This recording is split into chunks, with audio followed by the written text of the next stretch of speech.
Assalamualaikum warahmatullahi wabarakatuh. Waalaikumsalam warahmatullahi Alhamdulillahi wa kafa wassalatu wassalamu ala habibina Mustafa wa ala alihi wa sahbihi wa man tabi'ahum wa la haula wa la quwwata illa billah. Sahabat religi yang dimuliakan Allah, apa kabar hari ini? Semoga selalu diberikan kemudahan, kesehatan oleh Allah Subhanahu wa taala. Kembali lagi bersama saya, Ustaz Thohir, dalam program Kemenak Kembang on Podcast. Sahabat religi, seperti yang kita sudah ketahui, sebentar lagi kita akan menyambut hari spesial buat kaum tarungan. Siapa lagi kalau bukan tepatnya nanti pada tanggal 22 Oktober 2021. Ngomongin soal santri ini, ya afdol rasanya kalau kita tidak menghadirkan narasumber dari kalangan santri sendiri. Alhamdulillah kali ini sudah hadir dalam ruangan podcast kita salah seorang santri yang saya lihat di akun Facebooknya ini. Beliau sangat rajin sekali menulis narasi-narasi keagamaan dan syair, puisi. Bahkan beberapa video saya temukan beliau bisa bermain gitar, bahkan sulap. Ya, itulah santri. Apa saja bisa. Beliau adalah Bapak Suyatman Hakim, penyuluh agama Islam Jawa Kecamatan Kaliori, Kabupaten Rembang. Assalamualaikum Bapak Suyatman. Waalaikumsalam. Sehat ya? Betul nih panjenengan Alhamdulillah. bisa main sulap ini Pak. Lain kali aja. Lain kali aja ya, alhamdulillah. Gini Pak, di tahun-tahun belakangan ini kita santri lah khususnya menjadi sorotan yang khusus buat pemerintah, khususnya di pemerintahan di era Bapak Joko Widodo. Ini apa sih Pak peran ataupun kontribusi santri pada negara sehingga negara memberikan feedback atau anugerah yaitu hari spesial buat santri, hari santri nasional. Apa peran dan kontribusi santri ini sehingga negara memberikan anugerah tersebut gitu Pak? Assalamualaikum warahmatullahi wabarakatuh. Waalaikumsalam warahmatullahi wabarakatuh. Alhamdulillah wassalatu wassalamu ala Rasulillah wa ala alihi wa sahbihi wa mawalah la haula wala quwata illa billah. Sahabat religi yang saya banggakan, yang saya cintai, yang dirahmati Allah. Memang kemarin tepatnya tanggal 22 Oktober tahun 2015 Bapak Presiden memberi anugerah kepada santri yaitu Hari Santri Nasional. Ini memang sekarang pemerintah ini sadar akan sejarah bangsa. Sadar akan sejarah bangsa. Yang mana santri itu tidak bisa dipisahkan dengan proses bernegara ini. Jadi ada kontribusi dari awal gitu ya. Jelas santri mempunyai peran penting dalam proses perjalanan bangsa ini. Kita lihat saja. Siapa yang menyebut pertama kali nama Indonesia? Penyebutan nama Indonesia pertama kali yaitu tahun 1866. 66 berarti jauh 66 sebelum kemerdekaan. Ketika itu ada perayaan Maulid Nabi Muhammad Shallallahu Alaihi Wasallam. Ini sangat kebetulan pada hari ini adalah tanggal 12 Rabiul Awal, peringatan Maulid Nabi Muhammad Shallallahu Alaihi Wasallam. Yang mana ketika itu hadir para ulama ahli tasawuf, ahli kasyaf. Beliau adalah satu Al-Arif Billah Abu Bakar Al-Idrus, yang kedua Syekh Marhaban atau Syekh Muhammad Marhaban, yang ketiga Syekh Muhammad Amir Kurdi. Beliau berpesan, berwasiat begini. Pegang teguhlah olehmu agama Islam yang suci lagi benar, maka akan selamat dunia akhirat. Dan taatlah, setialah kepada konun, syarak atau undang-undang dasar Kerajaan Al-Jumhuriyah Al-Indonesia. Janganlah sekali-kali menjadi bunggot atau menentang Kerajaan Al-Jumhuriyah Al-Indonesia. Ini peletakan batu pertama nama Indonesia ini sudah diproklamirkan oleh santri.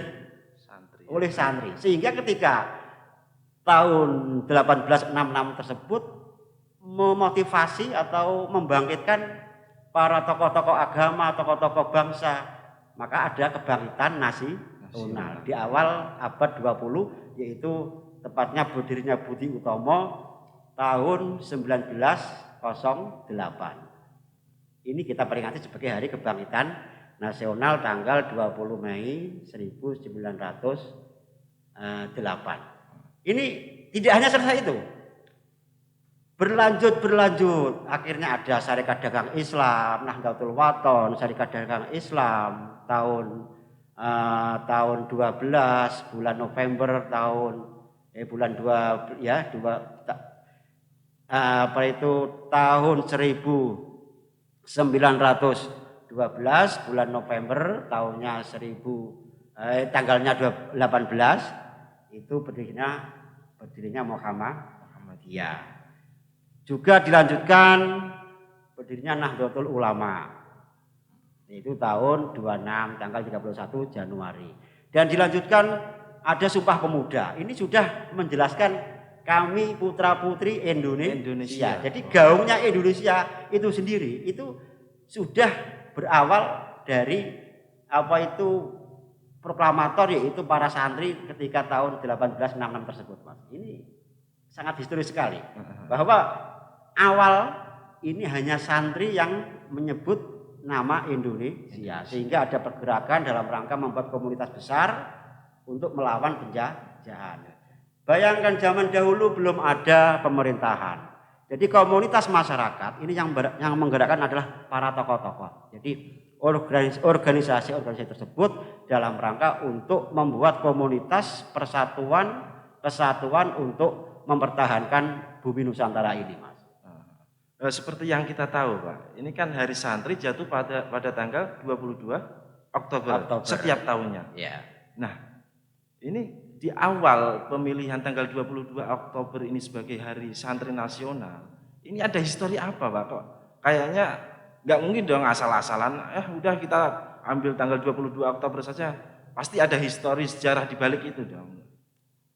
Gimana? Ya, tanggal 22 Oktober itu adalah simbol munculnya gerakan yang cukup istimewa. Saya anggap istimewa. Sebetulnya dari awal-awal pun istimewa.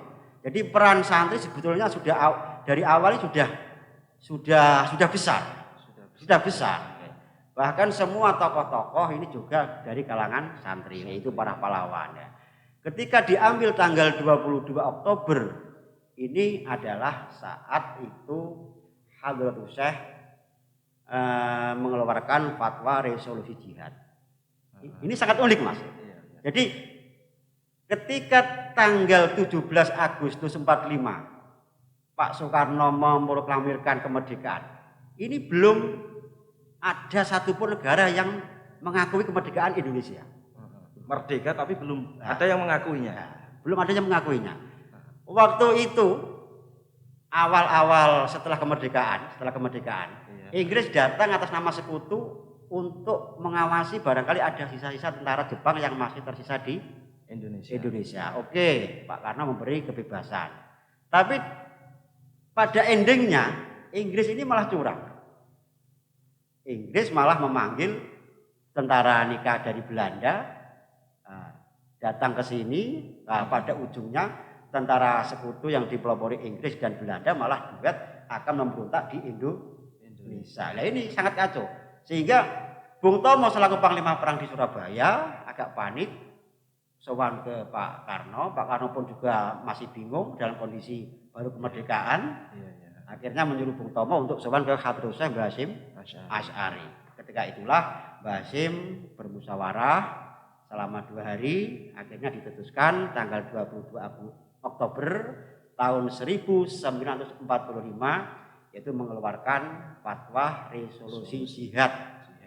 Hukumnya fardu ain bagi yang tidak punya uzur untuk berjihad membela bangsa, membela negara kita ini. Berarti waktu itu Hadratus Syekh Hasyim Asy'ari itu sudah mempunyai pengaruh, sudah punya power yang besar berarti ya. Hadratus Syekh tokoh besar. Tokoh besar. Kita lihat sejarah bahwa beliau adalah Rais Akbar, pemimpin Nahdlatul Ulama, yang mana Beliau sangat luas jaringannya di seluruh pelosok negara dengan jaringan Nahdlatul Ulama. Kebesaran Mbah Hasyim Asy'ari ini diakui oleh tokoh-tokoh bangsa. Bahkan ketika mengambil nama hari kemerdekaan 17 Agustus 45. Ini pun dari istikharah Mbah Kiai Haji Hasyim Asy'ari. Kita lihatlah 17 Agustus 45 bertepatan dengan hari Jumat. Bulan Ramadan. Hari paling mulia, bulan paling mulia. Ini sangat istimewa. Jadi insya Allah negara ini sangat berkah sekali. Karena tidak hanya sekedar kita perjuangan secara dohir saja, tapi secara batiniah didukung oleh rohani kita berdoa kepada Allah Subhanahu Wa Taala. Dengan kalau saya tangkap dari apa yang jenengan sampaikan itu betapa besarnya perjuangan santri itu. Lalu yang menjadi penasaran ini santri sebenarnya siapa sih, Pak? Kok enggak hari santri ini kok enggak dikasih kiai saja? Padahal dari awal tadi kan yang berjuang, yang memperjuangkan Indonesia adalah para kiai. Kenapa kok malah santrinya yang diangkat? Gitu. Itu memang ada keistimewaan kata-kata santri. Iya. Kalau saya sebutkan, kalau saya berkata itu kata santri itu kata yang kata yang umum, Mas. Jadi kiai pun masuk ke kategori santri. Tapi kalau kita ini sebagai santri belum masuk ke ranah kiai. Jadi Hari Santri Nasional ini adalah untuk menghargai umat Islam yang berjuang dalam proses bernegara ini dari awal setelah kemerdekaan dan sampai sekarang ini sangat terlihat. Apalagi para tokoh agama umat Islam zaman dahulu yang notabene mayoritas perjuangan sangat besar untuk negara kita, dan beliau bisa merangkul yang minoritas sehingga bersatu padu merebut kemerdekaan, mempertahankan kemerdekaan, dan sampai sekarang yaitu mempertahankan mengisi kemerdekaan. Ini sangat luar biasa kiprah para umat Islam, sehingga sangat wajar apabila disebut peringatan hari santri. Pada dasarnya ini adalah penghormatan kepada mayoritas bangsa ini yaitu umat Islam. Tapi menurut saya bisa dikatakan tanda kutip ada terjemahan lagi, siapa santri itu adalah mereka siapapun yang berakhlak karimah, siapapun yang menghormati bangsa ini, siapapun yang menjaga kesatuan negeri ini, yang menghormati kiai, menghormati orang lain, menghormati pemimpin, itu adalah jiwa-jiwa santri. Jadi ini maknanya lebih luas. Jadi santri tidak hanya orang yang belajar di pondok atau di sekolah saja, tapi semua siapapun yang berakhlak karimah, yang berjiwa baik, yang berakhlak santri. Bisa saya simpulkan seperti ini, Pak. Kalau untuk santri secara bahasa mungkin orang-orang yang memang belajar di pondok, nginep di pondok, belajar dengan kiainya. Tapi dalam konteks hari santri ini, mungkin santri memang semua umat Islam yang memang berakhlak santri, atau gimana itu, Pak? Ya, itu tadi. Bisa jadi semua umat Islam yang berakhlak santri, yang menghormati negara, yang menghormati kiainya, yang menjaga perdamaian dalam berbangsa. Bisa juga santri adalah siapapun yang memiliki jiwa santri, berakhlakul karimah, saling menghormati, menghargai perbedaan. Ini ya jiwa-jiwa santri yang sebenarnya. Dari awal kan sudah jelas perjuangan santri, kiai sangat getol sekali dalam memperjuangkan kemerdekaan Indonesia. Nah, kenapa dengan histori yang sudah jelas itu baru-baru sekarang ini santri kayaknya diangkat gitu oleh pemerintah? Apa sebelumnya memang kurang diakui dengan perjuangan yang berdarah-darah dari para santri tersebut? Ya, menurut saya ini mungkin bisa salah bisa benar. Pada dasarnya kebenaran adalah sebuah kebenaran. Pada saatnya dia akan nampak kebenaran, nampak benar. Begitu juga sesuatu yang salah itu juga salah. Jadi kapanpun dia akan nampak salah. Begitu juga peringatan Hari Santri ini meluruskan sejarah. Meluruskan sejarah yang mana kita tahu bahwa sejarah ini dimanipulasi, diedit. Manipulasi. Dimanipulasi, diedit sesuai kebutuhan mereka. Mereka tanda kutip lah. Nah, dengan yang mana perjuangan para santri, para tokoh-tokoh agama, para kiai ini tidak muncul dalam sejarah di sekolahan. Ini kan begitu. Kita lihat ya, seorang Pangeran Diponegoro itu hanya nampak seorang yang nasionalis. Tidak nampak backgroundnya sebagai seorang ulama besar. Kalau kita lihat pakaiannya, pakai imamah, pakai serban ini sudah istimewa itu. Yaitu ulama besar itu. Saya pernah baca itu dia hafal kitab Fathul Mu'in. Nah, termasuk di Jawa Barat ada Hasanuddin, di Aceh ada Kiai Mojo, Imam Bonjol, di Rembang sendiri ada ibu kita Kartini itu juga santri. Tapi kan selama ini kita hanya melihat dia hanya seorang putri bupati, pejuang, emansipasi wanita. Kesantriannya tidak ditonjolkan, tidak diperlihatkan. Padahal ibu kita Kartini ini pahlawan kita, orang Rembang, kita patut bangga. Beliau adalah santrinya Mbah Kiai Haji Soleh Darat Semarang. Bahkan Ibu Kartini lah yang memberi motivasi, memberi dorongan Mbah Kiai Soleh Darat menerjemahkan tafsir Al-Quran dengan tafsir Al-Quran dengan bahasa background. Ini diakui oleh para ulama, tafsir Mbah Darat adalah tafsir yang pertama kali di Indonesia. Ini jelas ya, ini jelas bahwa apa itu peran santri sangat luar biasa, Jadi bahkan apa itu dulu kita tahu pada waktu kebangkitan nasional, seorang penulis dari Belanda, Jawes Dekker, itu dia juga pernah berkata, seandainya tidak ada nasionalisme para orang-orang Islam di Indonesia, maka tidak ada nasionalisme di bumi Indonesia. Ini Jawes Dekker penulis dari Belanda.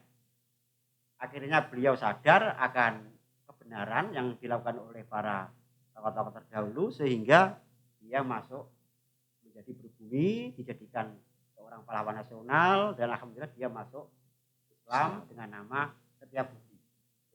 Ini tidak hanya kita yang mengagumi, orang luar pun mengagumi kegigihan dari perjuangan para kiai, para santri dalam proses bernegara ini. Nah, itu para sahabat religi semuanya, kita sebagai warga Rembang patutnya bangga lah. Di kota kita ada satu pahlawan nasional yaitu R.A. Kartini yang backgroundnya adalah santri. Bahkan beliau adalah salah satu Kiai Haji Soleh Darat Semarang, gitu ya Pak. Muridnya Kiai Haji Soleh Darat. Oke Pak, tadi sebelum saya masuk ke ruangan ini saya membaca sedikit di situs Kemendagri, Dukcapil, Direktorat Jenderal Kependudukan dan Pencatatan Sipil. Ternyata jumlah penduduk Indonesia itu mencapai 270 lebih jiwa. 270 juta. Dan yang mencengangkan lagi ini, ternyata 86% lebih itu adalah Muslim, santri. Dan artinya sekitar 230 juta jiwa penduduk Indonesia adalah dengan jumlah yang banyak itu, saya menjadi heran ketika saya bandingkan dengan negara-negara Timur Tengah yang juga negara Islam juga, mayoritas juga Muslim. Tapi kenapa di Timur Tengah seperti Afghanistan,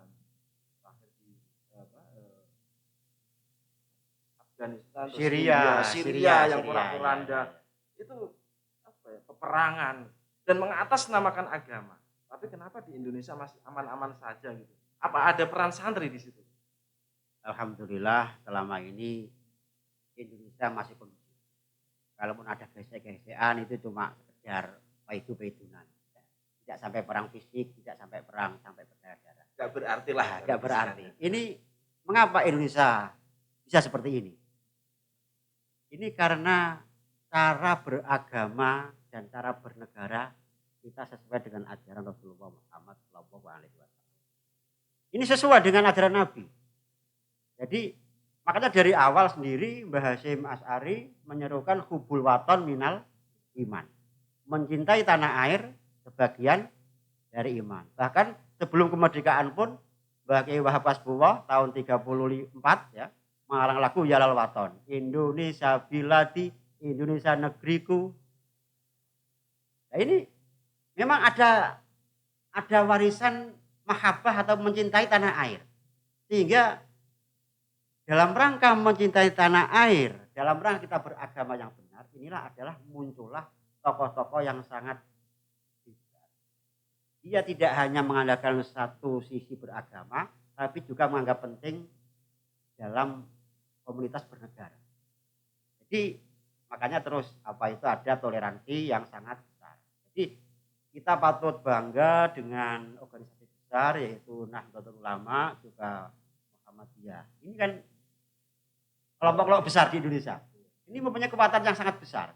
Seandainya salah satunya ini kok agak balelok gitu aja kita pun sudah panik.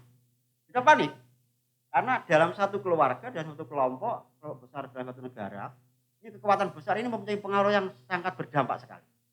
Jadi alhamdulillah toleransi yang dibangun oleh kiai-kiai kita, guru-guru kita, tokoh-tokoh kita ini sangat baik sehingga Indonesia ini sampai sekarang sangat damai, aman, bahkan menjadi percontohan dunia. Percontohan dunia. Memang betul, Mas, memang betul. Jadi kalau kita tengok di luar negeri ya, seperti negara mana itu Suriah yang habis semua, Afghanistan yang hanya 7 suku saja, Taliban nggak henti-hentinya perang saudara. Di Indonesia ini dari Sabang sampai Rembang. Merauke, Pak. Mampir Rembang dulu. Bisa. Kita kan mampir Rembang baru ke Merauke. Oke. Nah, ini luar biasa sekali. Jadi cara beragama kita sehingga Indonesia menjadi percontohan dunia akan keharmonisan, kenyamanan. Karena begini, Mas. Agama itu intinya ta'abbud. Berbakti, tunduk, beribadah kepada Allah. Masalah lain-lain itu belakang. Yang penting itu intinya amanu wa amilus solihati. Itu tuntunan agama begitu. Itu yang paling utama itu. Ketika kita sudah aman wa amilus solihati, kita ta'abbud beribadah dengan benar, ya sudah. Inilah Allah Ta'ala mengaruniai bangsa ini dengan hebat sekali.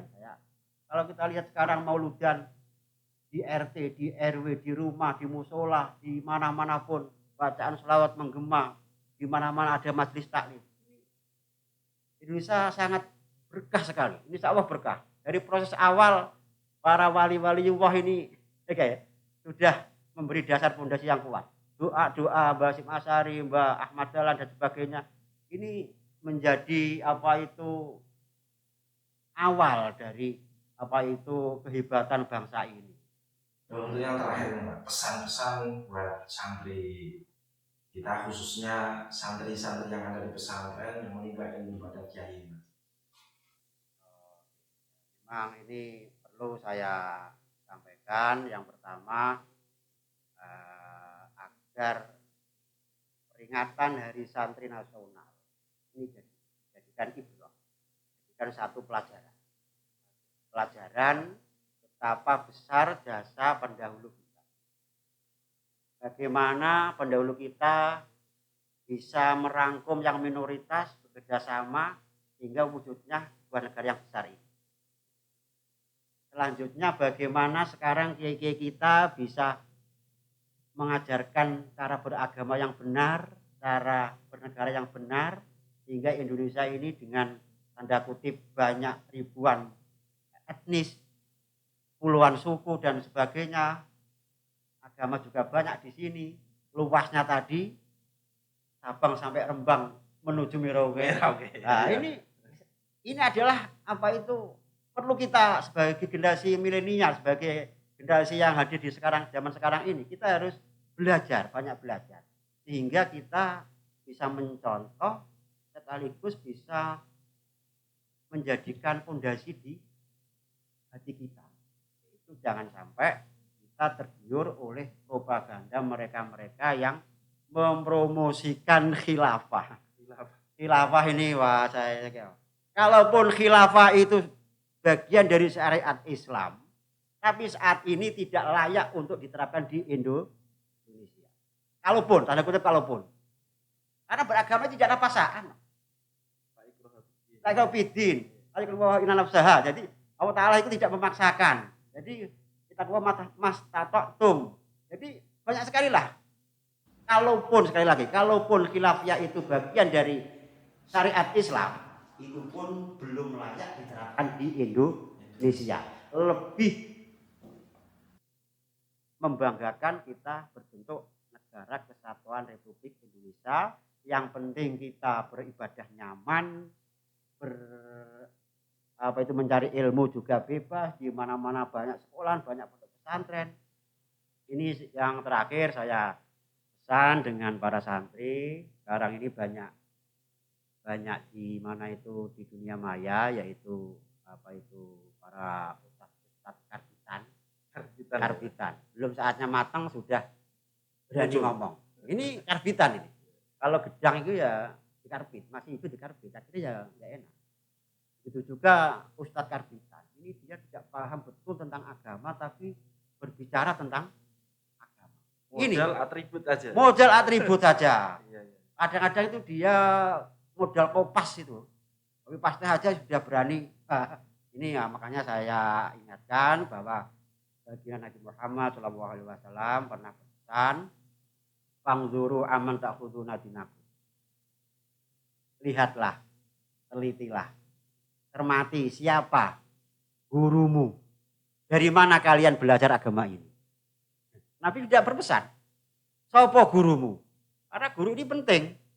Ketika guru kita ini kok mempengaruhi hal-hal yang negatif, yang salah, kita pun akan mengikuti yang salah. Jadi gurulah akan memberi dampak pada pola pemikiran kita, pada cara beragama kita, cara bernegara kita. Jadi inna baina yadayil qiyamati kadzabina. Sungguh menjelang kiamat banyak pendusta-pendusta agama. Jadi orang yang tidak pandai agama tapi dia berbicara tentang agama. Ini kadzabin, pembohong ini. Hati-hati. La tabaku ala dini idza walajahu ahlu. Jangan kau tangisi ketika agama ini dipegang oleh para ahlinya, para kiai, alumni pesantren, alumni Timur Tengah yang hebat, alumni Sarang, alumni Lirboyo. Alhamdulillah sekarang muncul kiai yang sangat sejuk, yang sangat hebat seperti Mbah Kiai Haji Bahuddin Salim dari Rembang. Kita ikut bangga lah ya. Dari Rembang ada Kiai Mbah Abdul Ghafur Maimun Sarang, di Rembang ada Mbah Mus dan sebagainya. Ini kita di Rembang harus menjadi percontohan bahwa yang mana selama ini Rembang menjadi kiblat dalam perpolitikan, juga dalam hal keagamaan. Ini bahaya generasi muda Islam di Rembang ini bisa meneruskan perjuangan para kiai-kiai kita ya. Intinya tadi saya pesan, belajarlah dengan orang-orang yang baik supaya cara beragama kita nanti bisa benar, supaya nanti kita bernegara pun bisa. Nah, apalagi sekarang ini kita sudah diberi kehormatan, diapresiasi oleh Bapak Jokowi peringatan Hari Santri. Marilah kita mayoritas di bumi ini sebagai umat Islam yang besar, marilah kita memberi contoh kepada mereka-mereka yang minoritas bahwa Islam itu damai, Islam itu menyenangkan, rahmatan lil alamin. Islam juga mengajarkan toleransi. Quran sendiri sudah menjelaskan tentang toleransi. Jadi pokoknya ya Islam sudah sip lah. Alhamdulillah, sekali lagi alhamdulillah kita dibimbing oleh kiai-kiai kita yang menyejukkan, yang mendamaikan, tidak seperti mereka-mereka itu ustaznya yang itu kafir, sesat di tengah ya ini wah saya kira ini sungguh terlalu kalau kata Bang Romah sungguh terlalu. Demikian para sahabat dari semuanya, saya bisa menangkap atau memahami apa yang bisa disampaikan oleh Bapak Suyatman Hakim bahwasanya Hari Santri Nasional ini merupakan bentuk perwujudan yang sangat konkret dari firman Allah, yarfa'illahu alladziina aamanu minkum walladziina utul ilma darajat. Bahwasanya Allah akan mengangkat orang-orang yang beriman. Bukan hanya orang yang beriman saja, tapi orang-orang yang berilmu. Dalam konteks kali ini adalah para santri. Terima kasih Bapak Suyatman atas kehadirannya. Semoga diberikan kesehatan. Amin, alhamdulillah. Demikian para sahabat, podcast pada kali ini. Semoga memberikan pencerahan, wawasan yang lebih buat kita semua, khususnya santri yang ada di Nusantara ini. Terima kasih. Assalamualaikum warahmatullahi wabarakatuh. Santri Siaga jiwa raga.